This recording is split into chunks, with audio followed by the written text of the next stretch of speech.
Hello guys, I'm gonna do a review about the Chevrolet K1500 that I bought. I have a year with it already, and my experience, this is the first truck I ever bought with my own money.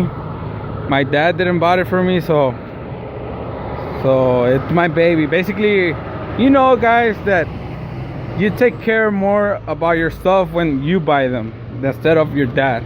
When your dad buys it for you, you guys know that you don't take care of it, you know. Or some people do, you know. That's just me. I was a reckless kid, you know. I'm still young, but I was a reckless kid. So guys, I was gonna tell you guys, if you guys decided to buy a 97 K1500, is the, well, for me, it was the best choice. You know, I like it. It's good for highway, it's good for mud, and it's good for sand. You know, whoever knows about the East Cut on South Padre Island, you know that you go 27 miles on the sand. Sometimes the sand is half of that rim right there, and sometimes the water will hit as much as half of that rim too. You know, there are some places, but when you go to the East Cut, don't be scared. You know, just that place is solid. Just don't let go of the gas, go slowly, you know. But people get scared and they go on top of the dunes and you get stuck. But don't do that, you know. If this truck can make it, anybody's truck can make it, you know. So yeah, this truck, I gone to the East Cut, so you guys know how bad it is over there, you know. So if you guys want to know, to be honest with you guys, this truck has been really good to me. You know, I have put some money onto it, because when I bought it, I can tell that the transmission was giving up, and the engine was still good, but the transmission was giving up. So we rebuilt the transmission. One of my friends named Luis, he helped me rebuild the transmission, and he rebuilt it. He did a pretty good job, you know. I'm really appreciative, because before it used to give me 8 miles per gallon on the highway. You imagine that? You imagine that, going to Houston, wasting 8 miles a gallon? Man, that's a lot of money to be wasting going to Houston. You know, right now that I replaced the transmission, you guys want to know how much it's making? I'm making 18 miles to 22 miles a gallon, or sometimes a little bit better, but it's not all the time. So the average is between 18 to 22. So in the city, I get between 12 to 15. It depends, because sometimes in the mornings it's still kind of cold over here in the Rio Grande Valley. So I leave it on for a while with I have a remote start that I installed from Amazon. There's a remote start kit. It costs like 40 bucks, man. So if you guys want it, you know, it's really easy to wire to it, and it works great. You know, my friend helped me wire it, my friend Edgardo. You know, hopefully we can do a video about that, you know, how to wire a remote start to your vehicle, so you guys can see how easy it is, you know. But yeah, like I said, I go fishing with it, I go mudding here in South Tan. You know, there's a lot of things I do with it. I carry it, I have pulled boats, put a lot of stuff. Right now, what I'm trying to do to it, I'm trying to paint the truck, you know, because if you guys, maybe you can't see it on the camera, but it has a lot of places that the paint is coming off. You know, right now I don't have money, but you know, I'm trying to save some money so I can paint it. And another thing about these engines and transmission, they last pretty good, man. You know, to be honest with you, I put a lot of stress on the engine and transmission. You know, like I said, you know,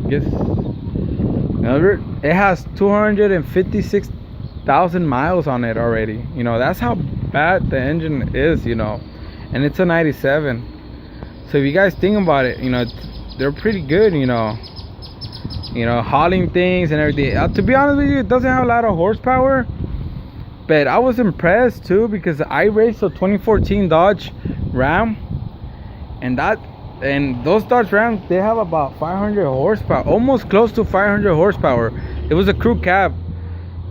We were on the red light, and I beat him for a full length of a truck for a while until his horsepower kicked in, and then that's when he beat me.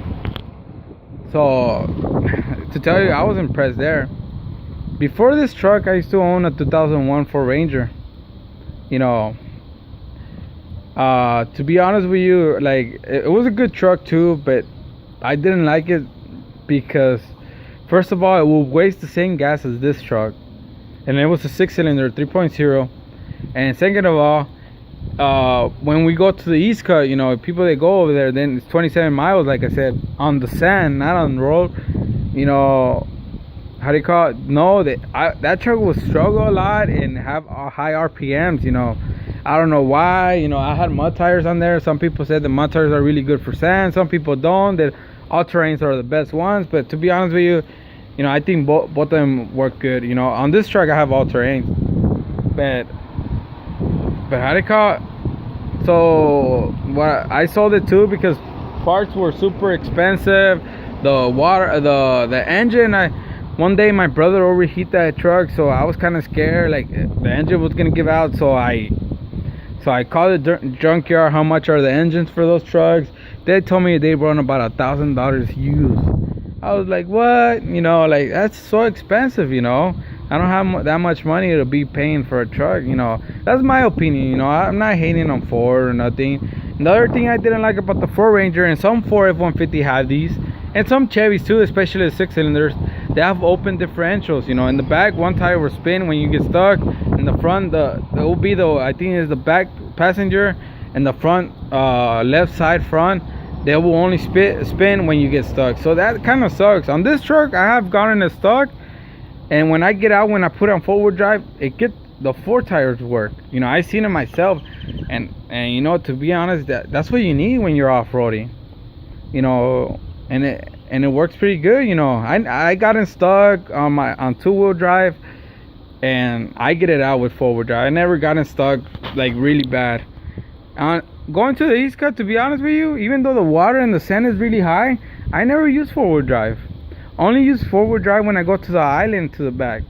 But to be honest with you, I don't even use forward drive. I use 2-wheel drive. It does really good. If you guys want to try it, try it. But it does good for me in 2-wheel drive. But yeah, so that's why I sold it. Because I was having a lot of issues with that truck, and the fuel pump was like $300, and it's not that I'm talking bad about it, but a lot of people said like them. That's good. To be honest with you, the truck that I like the most is the Toyota Tacoma. Toyota Tacomas, I think, for me, I haven't tried one, but I think they look pretty. I think they're pretty good for sand and mud. So if you guys it depends on you. If you guys decide to buy a 97 K1500, that it's a good truck. Go ahead and buy it. Like I said, if your transmission burn, you spend like $300, dude, to go buy a used one. You spend $300 on the engine if the engine burns, and you find them, everywhere. Another thing, I rebuilt this transmission, so it's really good now. It's been over a year since I rebuilt it already, and it's working really good. It still gives me the same gas miles.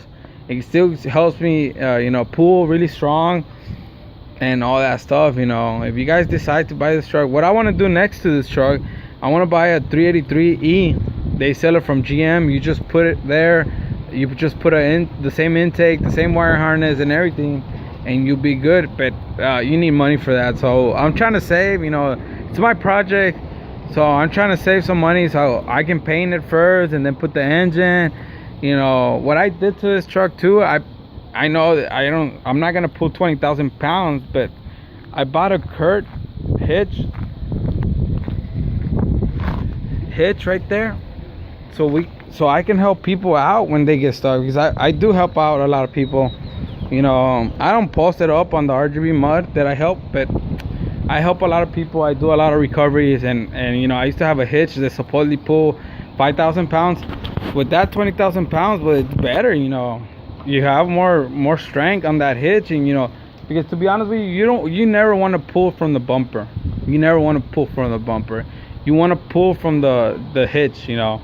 Not from the receiver, from the hitch. If you guys pull from the receiver, you guys are doing the wrong thing.